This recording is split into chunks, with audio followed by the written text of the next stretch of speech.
Assalamualaikum warahmatullahi wabarakatuh. Sobat RH sekalian, jumpa lagi kita di channel yang keren ini. Keren cadas. Ya, Sobat RH sekalian, sudah lama kita tidak menghubungi sosok yang satu ini ya, untuk update atau mendengarkan opininya terkait dengan isu yang paling hot di jagat ini di Indonesia, yaitu isu ijazah palsu. Dan kita tahu bahwa kesannya sekarang rame di media sosial, rame di debat televisi, tapi proses hukumnya sendiri adem ayem saja. Dengan Ahmad Hozinuddin. Assalamualaikum warahmatullahi wabarakatuh, bro. Waalaikumsalam warahmatullahi wabarakatuh, Bang Refli juga pemirsa RH Channel sekalian. Ya, apa kabar Bang? Sehat ya? Sehat ya. Mudah-mudahan tidak seperti biasanya. Kalau ke Hozinuddin biasanya ada saja matinya. Mudah-mudahan nggak ada yang penggangguan ya. Jadi ada beberapa hal yang ingin saya update dulu ya, menurut saya, dan nanti kita akan diskusikan. Kalau saya lihat ini, ternyata Pradi Bersatu kembali menyuarakan agar segera dinaikkan ke penyidikan. Ada orang yang getol sekali untuk memenjarakan orang ya, dan bernama advokat lagi. Oke ya. Lalu kita tahu juga perkembangan terakhir, ada pernyataan dari Bitor Suryadi. Ijazah dibuat di Pasar Pramuka atau Jalan Pramuka pada tahun 2012 saat mendaftar ke Pilkada DKI oleh tim Solo. Dia sebut David, Anggit, dan kemudian juga Widodo. Nah, Widodo ini pelakunya. Kemudian ada juga Rismon yang menemui Kas Mujo. Dan kita juga harus tahu bagaimana perkembangan di Solo dan di Sleman. Di Sleman mediasi gagal, akan dilanjutkan dengan pembacaan gugatan. Di Solo kalau tidak salah hari ini harusnya pembacaan dari pihak tergugat ya, pembelaan dari pihak tergugat. Kemudian hal-hal lainnya ya tentu diam. Salah satunya yang mengatakan bahwa akan makin banyak tersangka. Dan kita tahu bahwa Polda Metro terus bergerak, konon katanya begitu, ke Solo dan ke Yogyakarta, entah mau mencari informasi apa. Tetapi kalau kita bicara Polda Metro Jaya, kan yang ingin dibuktikan adalah adanya setidaknya pencemaran nama baik dan atau fitnah atau pasal lain yang ingin dikenakan kepada terlapor. Begitu bro ya yang ingin saya update, dan saya kira Anda juga paham. Nah, saya ingin memulai dari apa tanggapan Anda ketika seorang Bitor Suryadi, kita tahu Bitor itu adalah seorang kader dari PDIP walaupun selama ini selalu beda suaranya. Tapi ketika PDIP dalam posisi sekarang, saya kira tidak jauh beda banget gitu ya. Kalau PDIP di kekuasaan beda banget, tapi ketika PDIP di luar kekuasaan barangkali tipis bedanya sudah mulai. Mengatakan bahwa ijazah itu dicetak di Jalan Pramuka oleh tim Solo, namanya Widodo. Kemudian dia mendapatkan cerita itu dari kader PDIP Jakarta, namanya siapa itu saya lupa tadi, Andi apa gitu ya intinya. Dan kemudian ya dia ceritakan itu, dia lihat katanya Andi Wijayanto juga tahu, tetapi tahunya Andi Wijayanto pernah lihat dokumennya, tetapi Andi sendiri mengatakan dia tentu dia tidak pernah berpikir bahwa dokumen itu bakal palsu, karena ini orang kan sudah 2 kali ikut pilkada, kemudian juga di Jakarta dan lain sebagainya. Silakan Anda explore ya soal ini. Boleh juga dieksploitasi, silakan. Oke, silakan.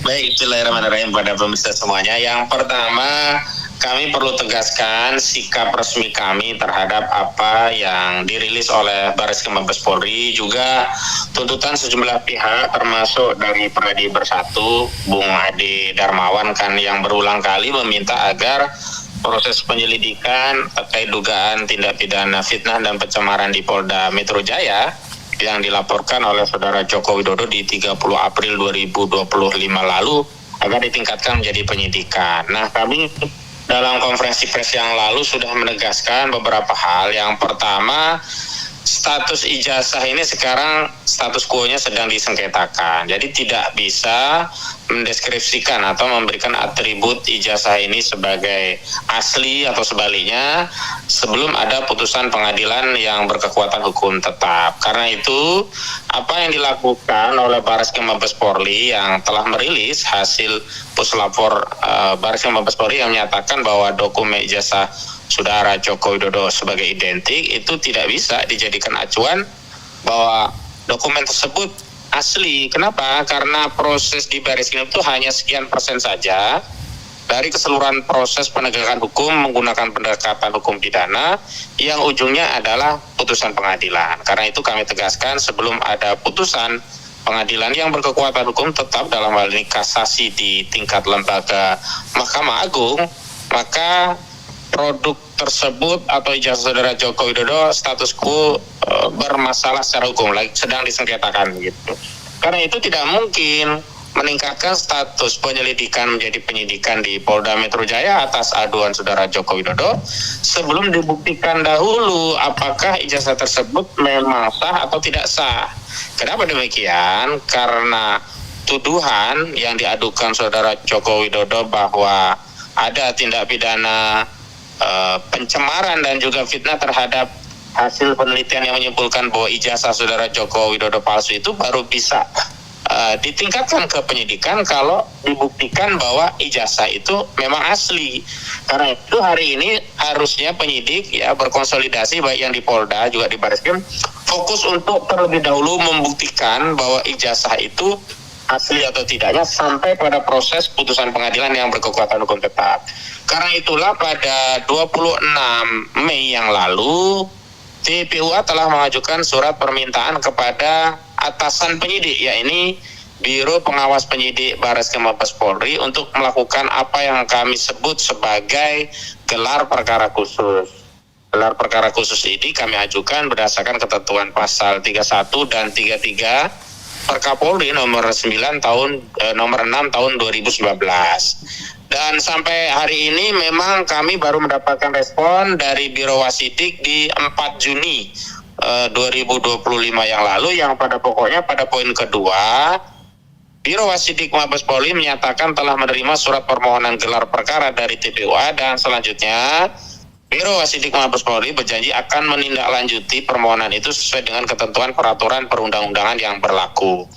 Nah, ketika ada pernyataan dari politisi PDIP, Beter Suryadi, ini kan sebenarnya makin menguatkan bahwa proses penyelidikan dugaan pemalsuan dokumen menggunakan keterangan palsu untuk dalam akta otentik juga menggunakan dokumen palsu itu kan belum tuntas. Karena sebelumnya di 9 Desember 2024 yang lalu TPUA melalui Egy Sujana telah melaporkan dugaan pemalsuan dokumen terkait ijazah Saudara Joko Widodo.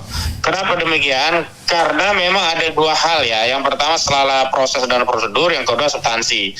Proses dan prosedur di Bareskrim itu sebenarnya offside. Kenapa? Karena tindakannya adalah penyelidikan, ya kan? Itu statusnya penyelidikan, tapi tindakan yang diambil sudah sampai menguji barang bukti. Sementara pengumpulan barang bukti itu kan baru bisa dilakukan di proses penyidikan, gitu loh. Penyelidikan belum bisa menyita barang bukti dan kemudian melakukan tes laboratorium forensik gitu.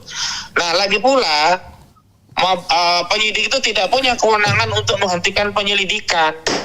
Yang ada sesuai dengan Kitab Undang-Undang Hukum Acara Pidana, kewenangan penyidik itu adalah menghentikan penyidikan. Nah, kalau statusnya penghentian penyidikan, bagi pelapor itu dimungkinkan atau terbuka ruang untuk melakukan koreksi melalui apa yang disebut dengan permohonan pra-peradilan. Tapi karena produknya itu penghentian penyelidikan, kan nggak bisa apa-apa. Nah, karena itulah jalan keluarnya adalah permintaan untuk melakukan gelar perkara khusus. Nah, substansi gelar perkara khusus agar penyelidikan ini dibuka kembali menjadi makin relevan setelah ada temuan dari Beter Suryadi ya, ada Anggit, David dan juga Widodo, terutama Widodo ya. yang membuat dokumen palsu itu di Pasar Palu Gada. Saya menyebutnya itu Pasar Palu Gada, Bang Rafli. Itu karena apa lu perlu gua ada apapun dokumen itu bisa diproduksi, sayangnya sudah kebakaran itu Pasar Pramuka itu. Oke. Nah, karena itu penyelidikan ini sebelumnya kan diklaim sudah komprehensif. Saya katakan tidak komprehensif, tidak tuntas. Dan saat saya diskusi dengan Firmanto Laksana, kuasa hukum Jokowi, yang mengklaim sudah komprehensif, sudah transparan, sudah akuntabel, saya justru mempertanyakan komprehensifnya di mana. Jangankan untuk memeriksa temuan baru ya dari Betor Suryadi, itu kan orang-orang yang disebut harusnya diperiksa semua. Betor Suryadi, Andi Wijoyanto, kemudian Prasetyo Edi Marsudi, termasuk David, termasuk Widodo khususnya ya.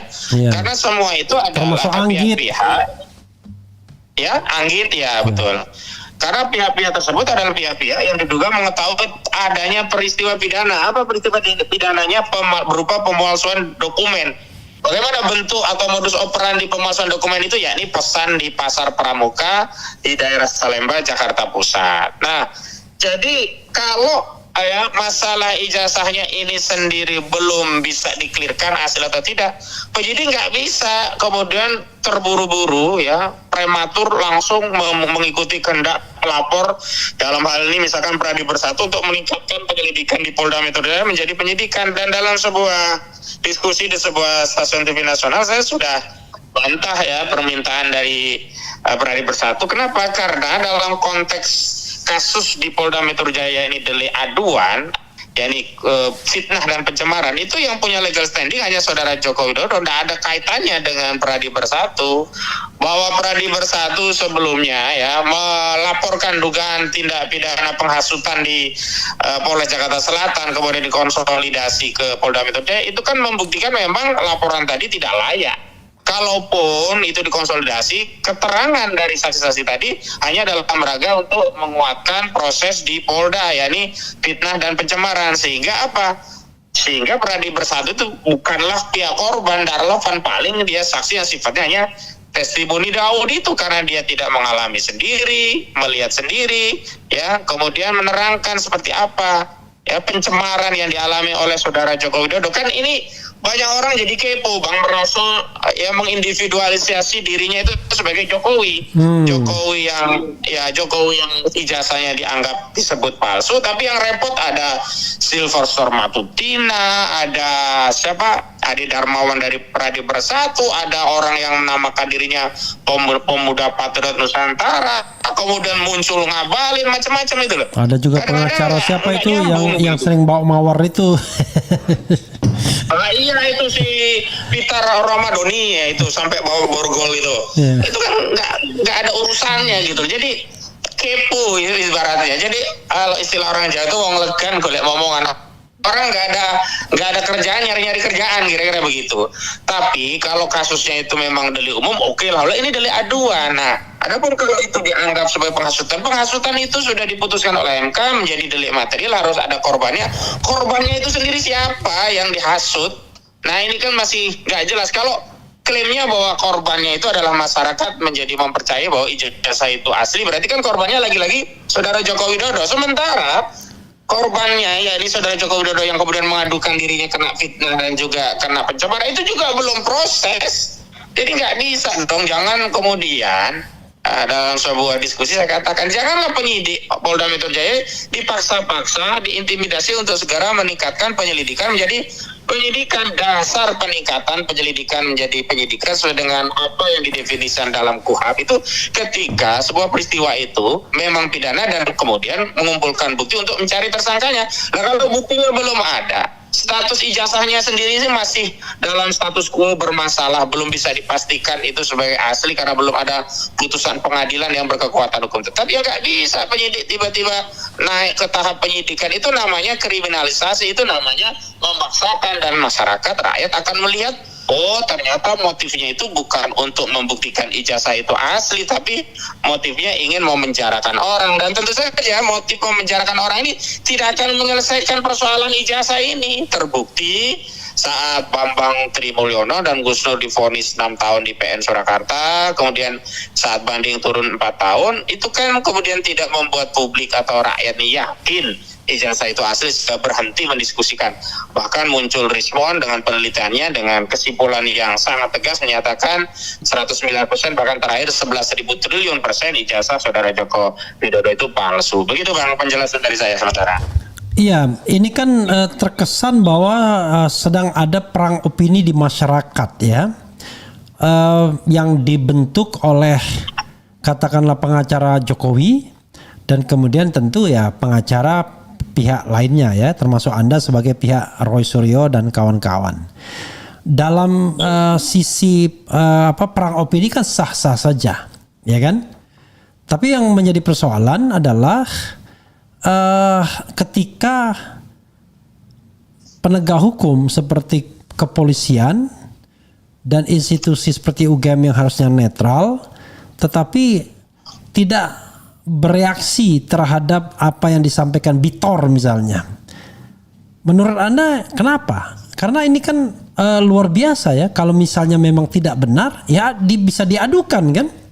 Tapi terkesan Pradi Bersatu misalnya ingin cepat-cepat ditingkatkan, tapi ketika ada seorang Bitor yang kader PDIP ngomong begini, dia nggak bereaksi apa-apa begitu. Silakan. Saya kira jangankan Pradi Bersatu, kuasa hukum Jokowi sendiri pun mereaksinya normatif sekali, misalkan melalui Rifai Kusuma Negara hanya menyatakan bahwa informasi Betel itu sifatnya ya informasi umum, tidak mengikat, bukan bukti yang mengikat dan seterusnya. Semestinya kan kalau itu memang tidak benar, mereka harus mengambil tindakan yang cukup konkret, misalkan ya mengultimatum untuk mencabut dan kalau tidak akan mengambil upaya hukum dan seterusnya. Minimal somasi lah minimal kan? Iya, sama seperti kami saat konferensi pers mendapatkan temuan bahwa Kasmujo melalui penelusuran Rismon Sianipar menegaskan dua hal Bang itu. Pertama, ditegaskan kembali bukan dosen pembimbing skripsi Jokowi. Kedua, ditegaskan bahwa juga bukan dosen pembimbing akademik, yang sebelumnya kan Jokowi menegaskan ya memang bukan dosen pembimbing skripsi tapi dosen pembimbing akademik. Tapi faktanya kan dosen akademik pun tidak, pembimbing akademik pun tidak. Nah, dalam konferensi kemarin kami mengultimatum meminta agar Saudara Joko Widodo dalam 3x24 jam untuk segera mencabut pernyataannya. Kalau tidak ya tentu akan punya konsekuensi, itu sebuah kebohongan. Dan tentu saja kebohongan ini bisa diproses secara hukum. Meskipun yang dicabut apa? Sebagai dosen pembimbing akademik? Iya, yang akademiknya kan enggak juga, dia kan masih bersikeras. Karena kalau yang skripsi kan sudah dicabut sendiri oleh oleh sudah, Jokowi. Dicabutnya itu kan setelah Kasmujo mereaksi yang awal di wawancara media tuh, lalu dia mengatakan ya memang bukan dosen pembimbing skripsi. Dosen pembimbing skripsi saya itu adalah Profesor Insinyur Ahmad Sumitro. Nah, lalu ditanya oleh wartawan kan, lalu Pak Kasmujo itu statusnya apa? Oh, beliau dosen pembimbing akademik. Nah, ketika dikunjungi Rismon kan ternyata dua-duanya dibantah gitu loh. Berarti masih ada kebohongan tentang klaim Saudara Joko Widodo yang menyatakan Kasmujo itu adalah dosen pembimbing akademiknya. Dan bahkan ditegaskan oleh Kasmujo, beliau itu saat mengajar itu belum status dosen, baru asdos dan tidak punya kewenangan membimbing karena minimum usia harus 50 tahun. Beliau belum sampai usia itu. Dan kayaknya juga belum insinyur sepertinya, dia baru EBSC ya, sarjana muda. Lah iya, masih asdos Bang. Gitu. Iya. Gitu. Oke. Jadi begitu Bang. Iya, oke. Ada satu lagi yang ingin saya lihat misalnya. Soal bukti yang tiba-tiba kayaknya cepat-cepatan ya. Ketika Rismon mengatakan dia akan datang ke perpustakaan DIY mau melihat koran tanggal 18 Juli 1980 tentang penerimaan mahasiswa baru termasuk Fakultas Kehutanan, dan di situ kita lihat ada kontroversi soal tulisan puasa dan pasa ya, bulan dalam bahasa Jawa. Itu tiba-tiba ketika datang hari Senin kemarin, karena kebetulan sudah ngomong sebelumnya kan pada hari Jumat itu, tiba-tiba koran itu hilang. Ada 3 bendel yang kemudian konon katanya diambil Bareskrim, yaitu bulan Juni, Juli, dan Agustus. Anda mendengar itu juga? Iya, itu kan report langsung ya, karena klien kami itu Rismon Sianipar dan Roy Suryo saling berkoordinasi. ya Roy Suryo di Jakarta berkoordinasi dengan tim kami, Rismon melakukan mitigasi lapangan lah kira-kira begitu ya ke Jogja. Nah tujuannya ada yang ke Koran Kedaulatan Rakyat, juga ke Pak Kasbojo, sebelumnya ke Solo dan juga ke LP Lapas ya, Lembaga Pemasyarakatan Tempat Bambang Trimulyono di Sragen. Nah jadi memang kita juga terbelalak karena apa? Kan koran itu bukan barang bukti tidak pidana. Jadi di bulan Juni, Juli, Agustus itu hilang 3 bundel itu. Tapi kami sudah menemukan bundel lain yang pada pokoknya pada setiap bulan penanggalan Jawa itu konsisten, tidak ada bunyi bulannya itu puasa, yang ada pasa. Kan penanggalan Jawa itu kan khas Bang ya. Ada Rejab, Ruah, Poso, Mati Lawal, Mati Lakir dan seterusnya itu kan. Itu penanggalan bulan-bulan Jawa yang disebutnya itu poso-poso, penulisannya itu ejaannya PASA, pasa, nggak ada puasa. Nah itu kan makin menunjukkan bahwa hasil gelar perkara yang diumumkan oleh Barreskrim itu bermasalah. Belum lagi ketika Brigjen Pol Johandani Rahajapuro selaku Direktur Tindak Pidana Umum Barreskrim Mabes Polri menyatakan KKN-nya Jokowi itu di Boyolali pada tahun 1983. Justru beberapa waktu yang lalu Jokowi memberikan keterangan KKN-nya di 1985 awal. Nah, banyaknya kontradiksi ini kan makin menegaskan memang belum tuntas apa yang dilakukan oleh Barreskrim, dan makin relevanlah permintaan kita untuk melakukan apa yang disebut dengan gelar perkara khusus, sekaligus membuka kembali penyelidikan dengan adanya temuan-temuan baru seperti yang dilontarkan oleh Betor Suryadi. Jadi begitu Bang menurut kami. Tapi Anda berpikir nggak ya sesungguhnya sudah terjadi tindak pidana yang dilakukan oleh penegak hukum ya, bahwa penegak hukum yang justru kemudian melakukan tindak pidana dengan sengaja. Misalnya ya saya bisa saja kebohongan, obstruction of justice dan lain sebagainya begitu. Ya ini kan sebenarnya gelagat terjadinya obstruction of justice itu kan terjadi. Jadi ada motif menghalang-halangi proses penyelidikan untuk tujuan tertentu. Tujuan itu kan sebenarnya jauh-jauh hari sudah kami baca Bang. Kami baca dari mana? Dari ketika klien kami Bang Rizal Fadila, juga sejumlah aktivis TPWA ya seperti Bang Medi Juniarto, juga satu lagi saya lupa, itu dipanggil oleh Barreskrim Mabes Polri pada Damai Hari Lubis. Ya, ada lagi satu lagi. Selamat Rustam Effendi. Kalau Bang Damai kan dia dipanggilnya di Polda Metro. Kalau yang ini yang Barreskrim. Rustam Effendi, Rustam. Ya, Rustam Effendi, benar. Rustam Effendi, Medi Juniarto, juga Rizal Fadila. Saat itu kan Namai dipanggil Barreskrim. Kami sudah melakukan analisa, ini janggal. Kenapa? Laporan di Barreskrim itu kan sudah terjadi sejak Desember, tepatnya 9 Desember 2024. Barang itu macet Bang, nggak pernah dikutik-kutik, nggak pernah disenggol, hanya ditaruh dumas. Tapi begitu 30 April 2025 Saudara Joko Widodo membuat laporan di Polda Metro Jaya tentang dugaan fitnah dan pencemaran, tiba-tiba barang yang di Barreskrim dikerjain. Lalu ditingkatkan ke penyelidikan dan kemudian dilakukan ke tahap apa yang disebut dengan laporan informasi. Nah, berdasarkan peningkatan penyelidikan laporan informasi itulah dilakukan undangan klarifikasi. Nah, diantaranya undangan klarifikasi itu diterima klien kami di 6 Mei 2025. Nah, saat itu kami membaca jangan-jangan ini jebakan. Jadi proses di Barreskrim itu ditingkatkan dalam rangka untuk melakukan dua hal. Pertama, menghentikan kasus di Barreskrim secara de jure. Kedua, memberikan predikat bahwa ijazah itu nanti akan dinyatakan asli oleh Barreskrim. Sekaligus hasil dari Barreskrim itu untuk menguatkan laporan Jokowi yang menyatakan dirinya merasa dihina kan sehina-hinanya, direndahkan serendah-rendahnya dengan dalih, loh ini kan udah dibuktikan oleh Barreskrim ini asli, jadi benar kalian mengatakan palsu itu pencemaran gitu. Itu sudah kami baca, makanya kan sebelum pengumuman Barreskrim terkait hasil lab forensik kan kita sudah mengeluarkan statement pernyataan, intinya kami menolak apapun yang akan disampaikan oleh Barreskrim karena proses dan prosedurnya tidak transparan, ya, tidak egaliter, tidak kredibel dan tidak akuntabel begitu loh. Dan benar saja setelah diumumkan ternyata hasilnya sesuai dengan yang kita prediksi bahwa dokumen itu atau ijazah itu dinyatakan identik, bahkan di framing di media asli begitu. Nah, hasil Barreskrim ini kan oleh kuasa hukum Jokowi selalu ditarik untuk ini kan sederhana, tinggal untuk menaikkan di Polda dan seterusnya.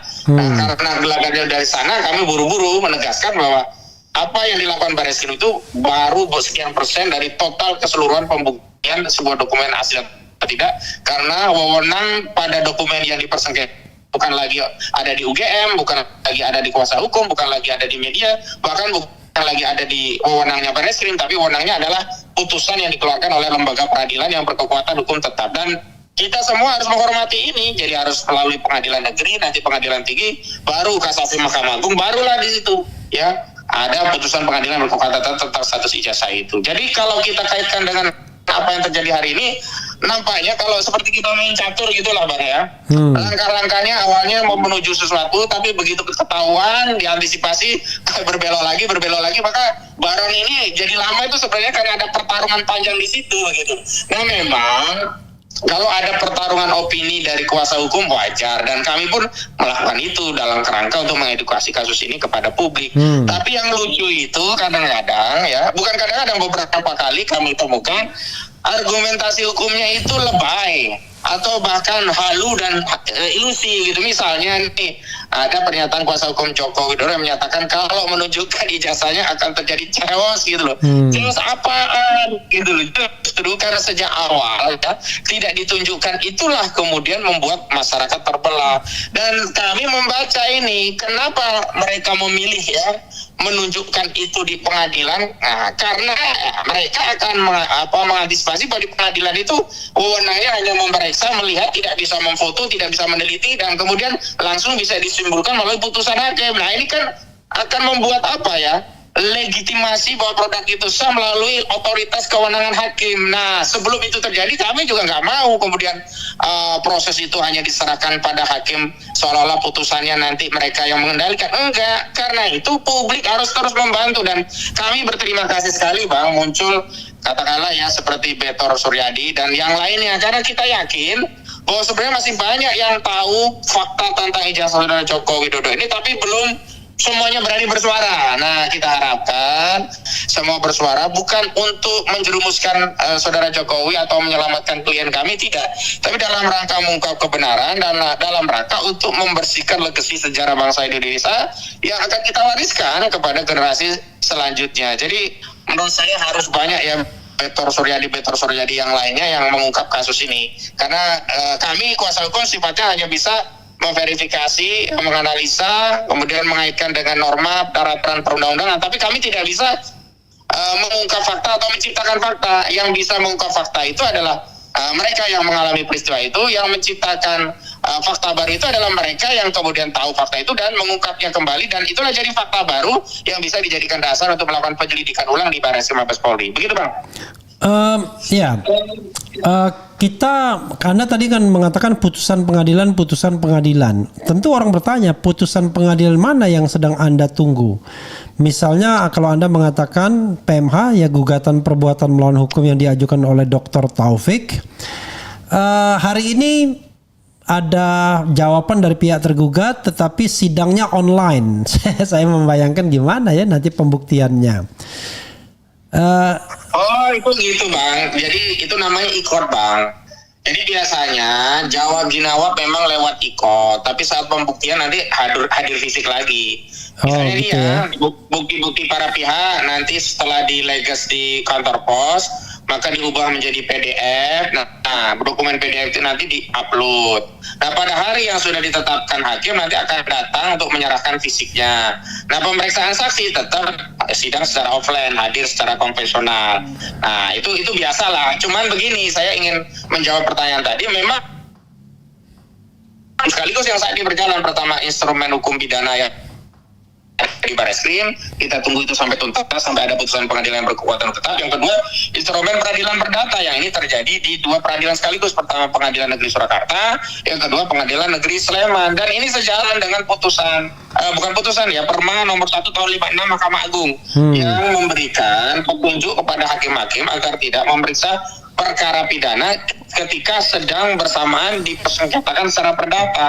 Kan perkara pidana di Polda Metro Jaya itu kan dugaan pencemaran atas adanya ijazah yang dianggap palsu. Maka untuk memastikan apakah terjadi pencemaran atau tidak, harus dipastikan dulu hak keperdataan atas ijazah tadi sah atau tidak.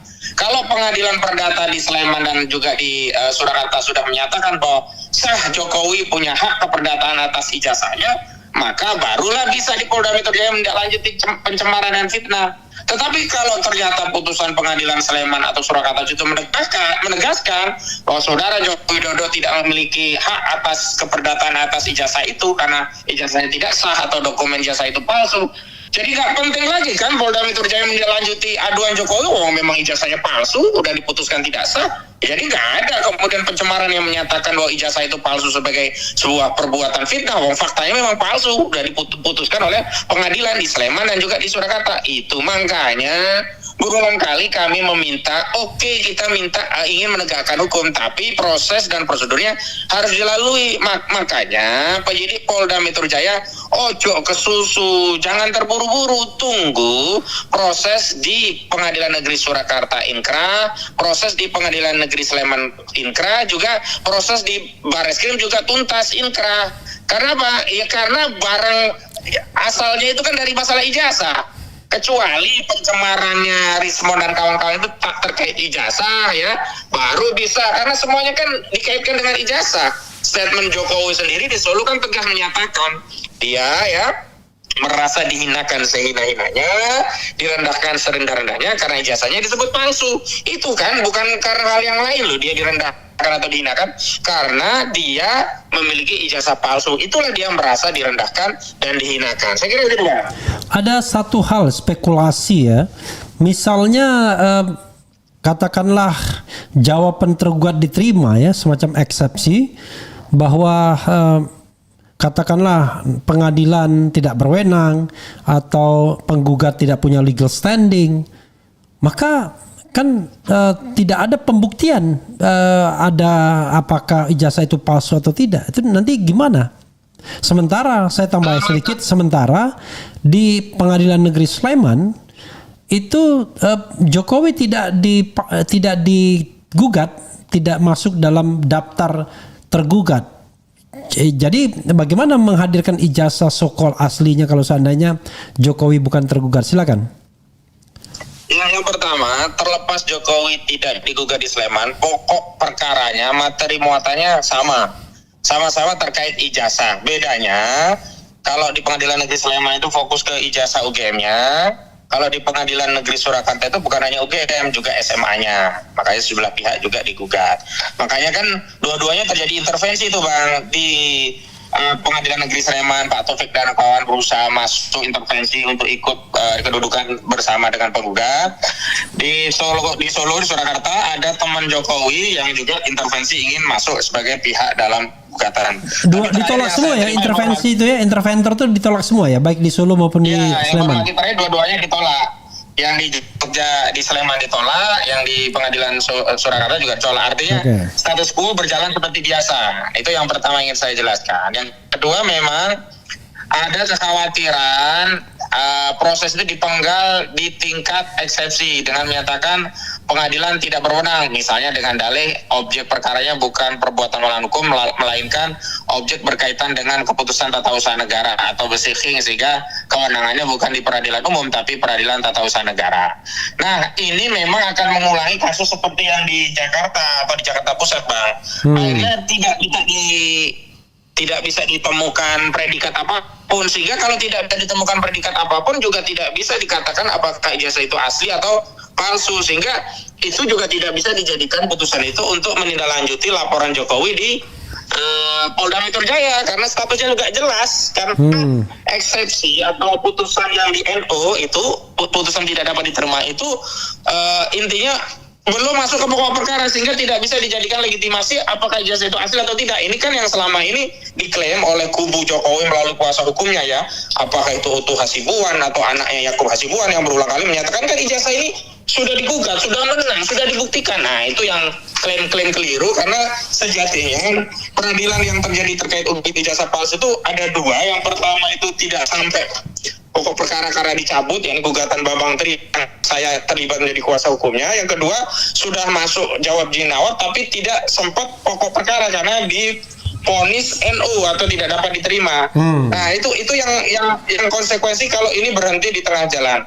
Tapi yang kedua yang penting untuk kita garis bawahi terkait konsekuensi dengan pidana. Konsekuensi pidananya adalah bahwa kalau yang diperdata itu tidak jalan, masih ada satu harapan yang mau tidak mau harus sampai ke pengadilan. Yakni apa? Laporan yang di Bareskrim, yang penyelidikannya yang kita minta untuk dilakukan gelar perkara khusus. Dari situ sebenarnya itu akan pasti masuk ke pengadilan.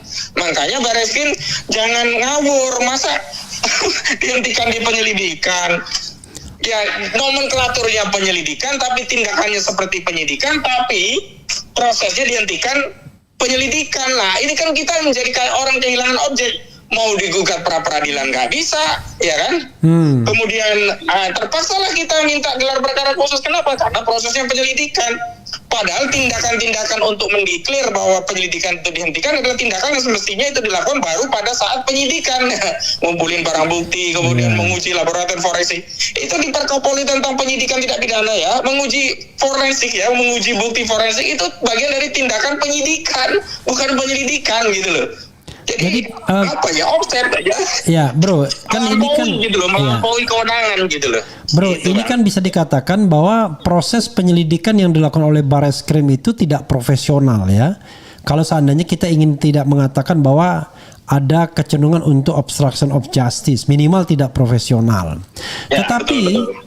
Anda tidak mengadukan ya kepada lembaga pengawasnya ya, hanya kepada penyidiknya doang ya. Kepada Karowasidik doang, bukan kepada istilahnya pengawasnya Irjen misalnya itu. Nah, jadi pertimbangan kami begini Bang, kami itu sedang fokus pada prosesnya, prosedurnya, tindakannya, bukan kepada pejabatnya. Kalau kepada pejabatnya, penyidiknya dari sisi orangnya ya, otoritasnya memang ke Propam untuk meneliti apakah ada etik yang dilanggar. Nah, kami sedang fokus bukan terkait etik yang dilanggar, proses prosedur yang dilanggar. Makanya kita memintanya ke Biro Wasidik gitu loh.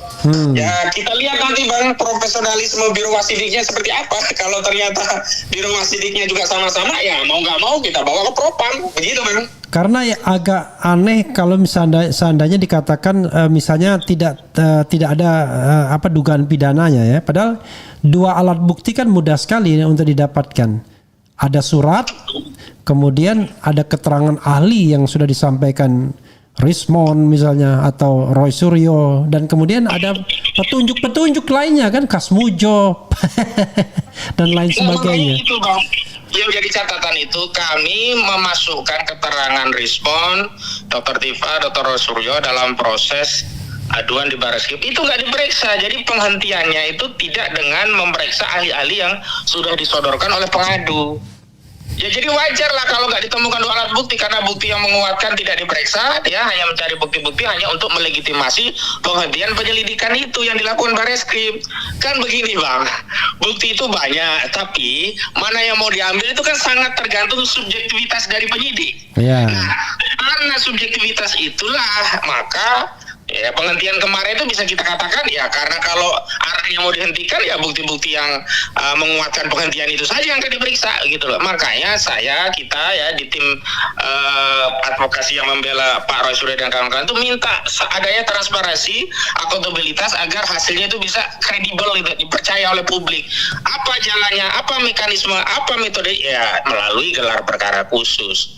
Begitu Bang. Oke, bro, kita coba bacakan komentar sobat era sekalian. Siapa tahu ini ada rasa ingin tahu dia atau mereka yang kemudian harus Anda jawab ya. Coba kita lihat. Saya highlight saja ya. walaupun ini agak random karena biasalah banyak sekali komentar-komentarnya. Yang kuat pasti menang. Ya Allah, tunjukkanlah kepada kami kebenaran sehingga kami bisa mengikutinya, dan tunjukkanlah kepada kami kejelekan sehingga kami dapat menjauhinya. Waalaikumsalam warahmatullahi wabarakatuh. Abang Refli, 99,99% beban hidup, nggak ngerti maksudnya apa ini. Tidak akan ada pengadilan ijazah palsu. Sangat diduga tidak ada hakim yang berani hadirkan ijazah dan skripsi Jokowi kecuali ada reformasi Polri, minimal ganti Kapolri. Kemudian diam, ada juga ya. Jokowi makin stres kalau di Polda terus nggak fair karena Bareskrim belum sampai sidang. Bang Refli, saya melihat di video rumah Pak Kasmujo beda antara yang ditemui Pak Rismon dengan yang ditemui Pak Jokowi. Betul nggak sih? Nah, ini mana saya tahu ini. Salam cadas. Kalau menurut saya harusnya pihak TPWA cari juga cara lain untuk siasati Jokowi agar dia mau membuka ijazahnya untuk dapat dicek labor. Rumah settingan. Sebenarnya kalau Jokowi tunjukkan ijazahnya selesai kasus ijazah, tapi Pak Jokowi orangnya egois. Bismillah Bang RH, Jatim hadir, tetap semangat Bang, memunculkan yang hak biar yang batil segera sirna di NKRI, amin. Geng Solo, lah PDIP harus bertanggung jawab lah, udah rame gini seolah-olah cuci tangan. Kemudian tidak akan ada, oke, ada lagi. Kemudian semoga ini cepat selesai biar Indonesia bisa seperti dulu. Kapan maksudnya? Saya langsung jumping up yang terakhir aja. Jokowi emang gak percaya ada pengadilan akhirat. Oke. Aduh, ini terus jelas sekali, insya Allah Allah Subhanahu wa taala sudah membuka kezoliman dan lain sebagainya.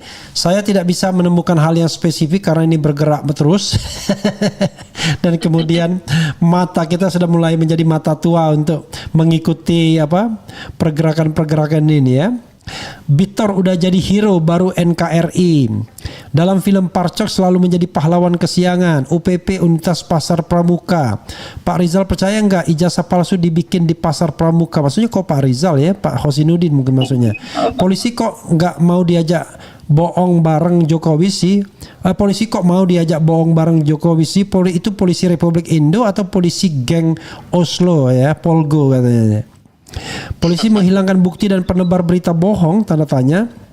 Polisi bisa digubarkan dan bilang digubarkan ya, dan bisa dibunuh rame-rame sama rakyat, tanda tanya. Bebas rakyat mau ngapain juga, mau nuklir juga boleh kalau punya uraniumnya, tanda tanya. Ya saya kira karena saya tidak bisa membaca secara memilih gitu ya, saya acak aja. Bayar. Ngomong-ngomong, mana ternaknya Mulyono? Dengan bocoran ijazah Jokowi dibeli dari Pasar Pramuka menjadi tamparan kepada Bareskrim yang mengatakan ijazah Jokowi asli. Oke, silakan bro, wrap up sedikit dan kemudian closing statement.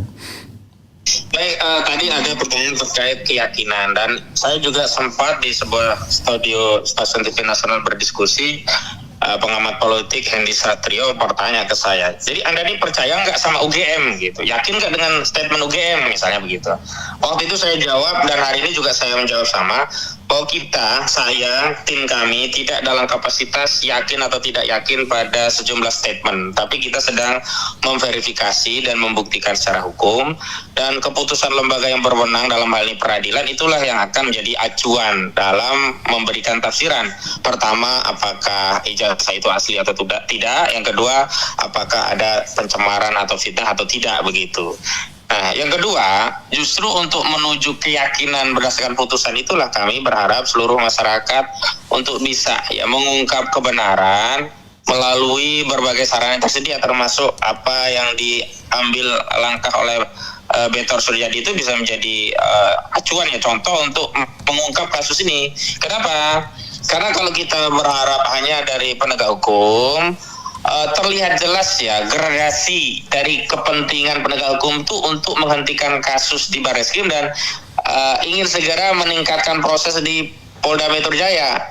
alhamdulillah karena publik terus kritis, kita semua ikut mengontrol, rencana itu tidak bisa dieksekusi hari ini. Karena itu kami selain meminta untuk yang selanjutnya terus speak up, juga telah mengucapkan terima kasih kepada seluruh rakyat Indonesia yang terus membersamai kasus ini. Yang ketiga dan paling penting adalah mohon didoakan agar kami semuanya dilindungi oleh Allah Subhanahu wa taala, selamat dari seluruh kejahatan makhluk apapun bentuknya, dan dicukupkan segera kebutuhan hajatnya. Amin ya robbal alamin. Begitu saja Bang Refli.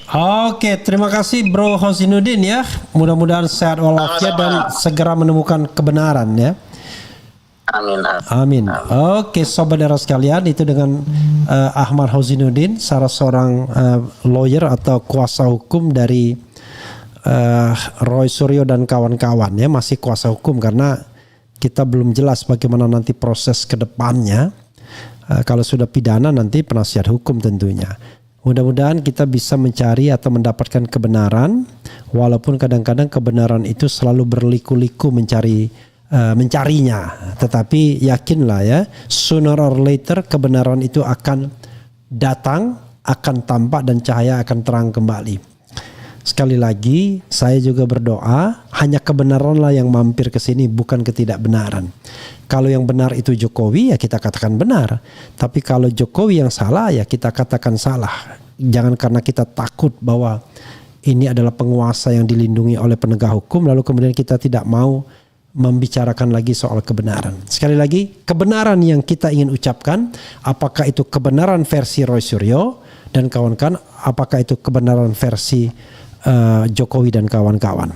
Begitu saudara sekalian. Wassalamualaikum warahmatullahi wabarakatuh. Keren, cadas, ciao.